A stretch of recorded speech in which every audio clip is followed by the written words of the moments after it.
Welcome to 18th Century Cooking. I'm your host, John Townsends. Today we'll be making a raspberry wine that anyone can make in their very own home. Thanks for joining us today as we savor the flavors and the aromas of the 18th century.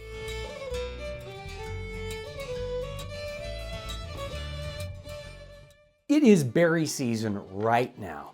So in the last couple of weeks, it's been mulberry season, and there's still some mulberries on the tree.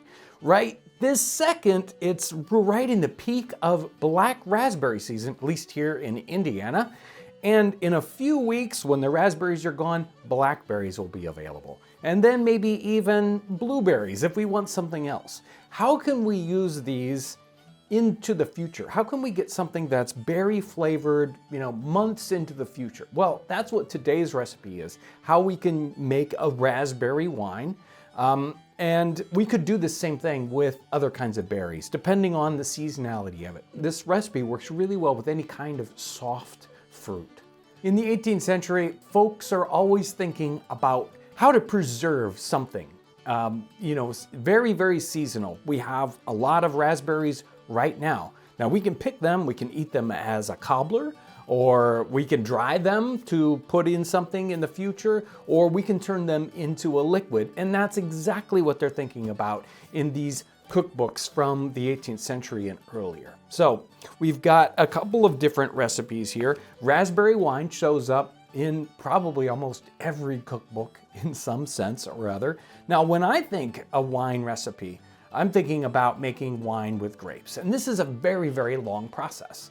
So you pick the grapes at just the right time and you smash them and you let them ferment. And it takes months and months to go from here are our grapes ready to harvest to here's this bottle of finished wine. Well, that's not what this recipe is about at all. These recipes, almost all of them, are made wines. In other words, how do we get a flavored wine? We're going to take wine already that's made, and we're going to add flavor to it. We're going to preserve our raspberry flavor in this way. So here's Powell's book of cookery, which can be kind of an interesting cookbook to get into because the author sometimes, he's expecting us to know certain things. But this is a nice short recipe that gives us the complete idea about what's going on. Take ripe raspberries, bruise them with the back of a spoon, strain them, fill a bottle with the juice, stop it, but not very close. Set it by 4 or 5 days. Then pour it off from the dregs and add thereto as much Rhenish or white wine as the juice will well color. When that done, sweeten your wine with loaf sugar, and when you're done, you may bottle it for use. I thought this was a good recipe, but I want to know exactly what's going on and if there are any pitfalls in a recipe like this. And especially a cookbook like this, you need to look at other recipes. So I went forward and backwards to look at different recipes because almost every cookbook has them.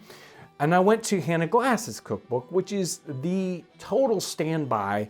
If you want to find anything in the 18th century, you look at Hannah Glasse's to see what she has to say. Her recipe is very, very similar. She changes the order a little bit. She has fine raspberries. She bruises them with the back of a spoon. She puts them through a flannel bag, so she tells us exactly how she's straining them off. She puts them in a stone jar, not a bottle. And then she puts sugar in right away, and then she lets them set.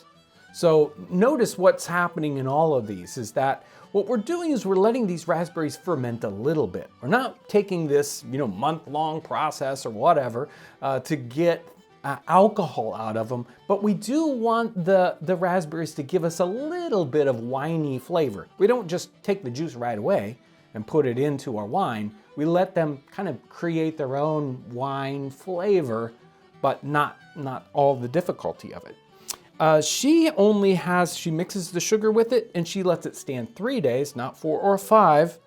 And then she mixes it with the wine. And then she tells us here at the end, it will be fit to drink in a week. And then I love this part. Brandy made thus is a very fine dram and a much better way than steeping the raspberries. So she says not only can you do this with a wine, but you can make a raspberry brandy or a raspberry flavored brandy. Now, sometimes they would do that by just tossing these raspberries in right away. But here it's like, let them ferment for 3 or 4 days. Now that was Hannah Glasse, and she's that middle of the 18th century time period. But what happens if we go back 100 years? What happens in the 1670s? And that's what Digby's cookbook here is great for. And it's got a lot of drink recipes. So I said, whoa, this is, we definitely have to check out this one.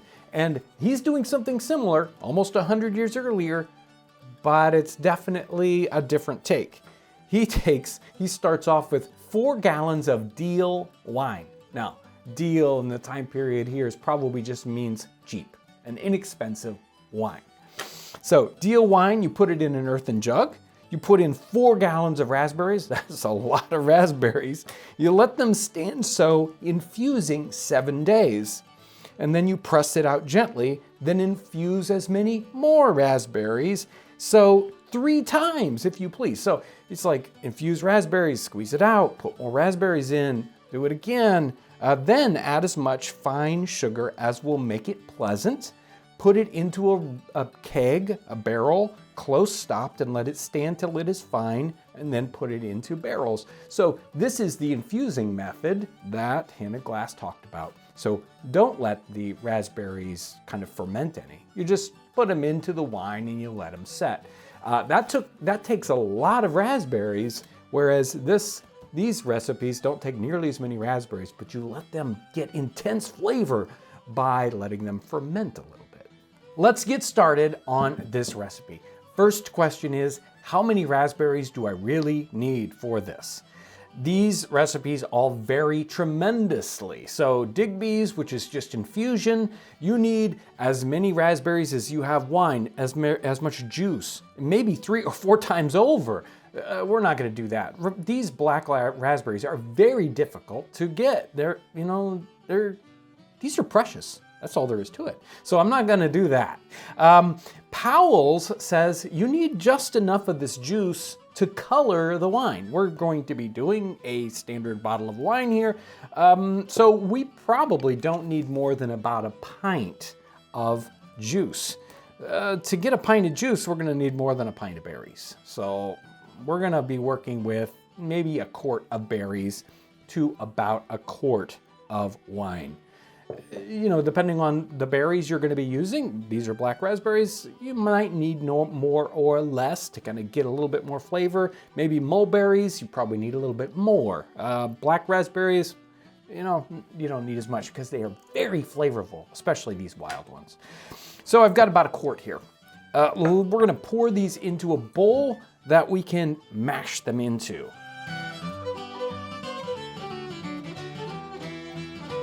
We've got about half our berries in the bowl. Our bowl isn't big enough to do them all at once.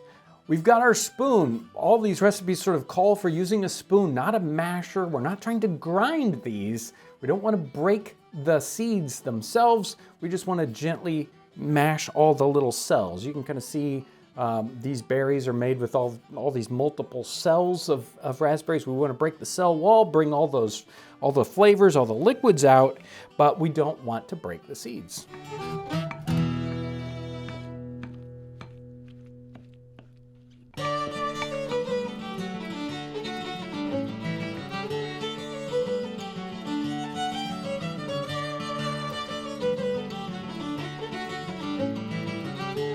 Our berries are all mashed up. If it were me, I would let it ferment just like this, but that's not what the recipes call for. They want to strain that liquid off and leave that pulp behind. That's what we're going to do. On Townsends Plus, I did a behind the scenes video where I talked through the method here. It's not explicit in some of these recipes, it is in others. I would have thought that straining it was the best way to do that, but it turns out that Hannah Glasse's method of using the cloth bag or flannel bag, as she says, to get the most juice, well, that's really the best way to do it. This won't get all the juice and it'll leave some things behind that we don't want. The cloth bag really is going to be the best way to get the maximum juice out of this. We don't want to waste a bit.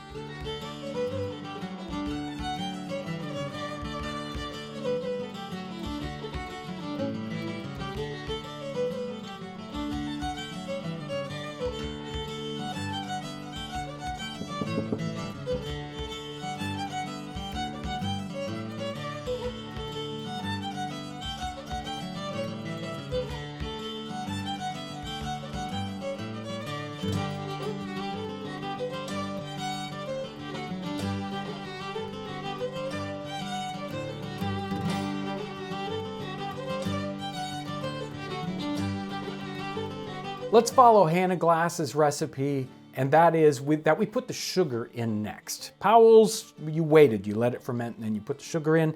Here, we're going to add sugar in immediately. I think because it'll speed up the fermentation. I think. She only has it ferment 3 days, so we're gonna add in about a cup of sugar to our pint or so, maybe it's a little bit more of our juice, and I'm just gonna guess here. I mean, it is to taste, really. It's not an exact thing. If you want it sweeter, add a little more. Let's stir this to get that sugar all mixed in and hopefully mostly dissolved. Our batch is ready to ferment. We need to put it in our fermenting vessel. One recipe calls for a bottle, or Hannah Glasse, a stone jar. This is going to be perfect for that. Make sure that it's very clean on the inside. We don't want bacteria or any kind of fungus to take over. We want the natural yeast to start to ferment.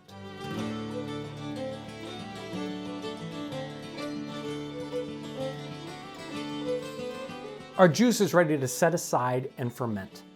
Now, the recipes are to put a lid on this so that it can breathe. We don't want it to pressurize. So don't put this in a jar and, cork it up tight or, tighten the jar down. We do want it to let it do its thing. Hopefully, a little bit of yeast will take over naturally on the outside of the fruit. Other things could happen. It could get mold, bacteria, fungus. If that happens, well, you should probably just throw it out. In the time period, they'd probably just scrape it off and keep going. But we're gonna set this aside for 3 days. Not in the refrigerator, we do want it to work. So room temperature, not hot, but 70, 75. We're gonna set this aside for 3 days. Here's a batch that I started 3 days ago. This should be ready to mix up right now. It's got a good smell to it. It's not exactly like fresh berries, like a little bit of something is happening, which is exactly what the recipe was looking for. So it's time to add this to our wine. And the wine we're using here, the recipes call for a mountain wine, which is a white wine. And let's pick something that's a little on the sweet side. This is going to end up being a dessert wine. It already has sugar in it, so we want to start with something that's a slightly sweet white wine.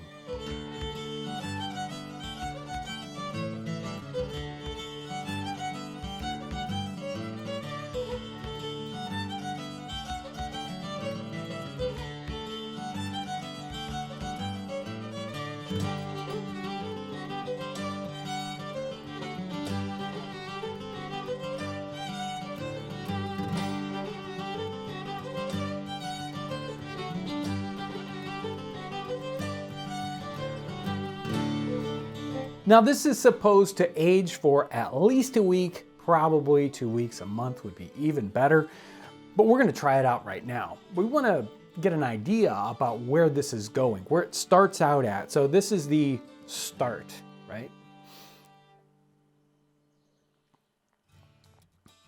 It's got really, really good raspberry flavor, but I think I know what's gonna happen.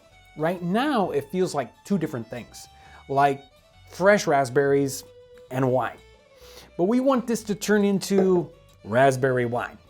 That's what I'm thinking. This 2 weeks, 3 weeks, a month, and even maybe even longer will really solidify this into raspberry wine, like proper. Like we fermented raspberries and it took months and months to make and all that. So when this is ready, we're gonna try this out in a live stream. I can't wait to taste what this really ends up being like. If you'd like another episode that's similar with some a little different flavors, try out this cherry bounce recipe.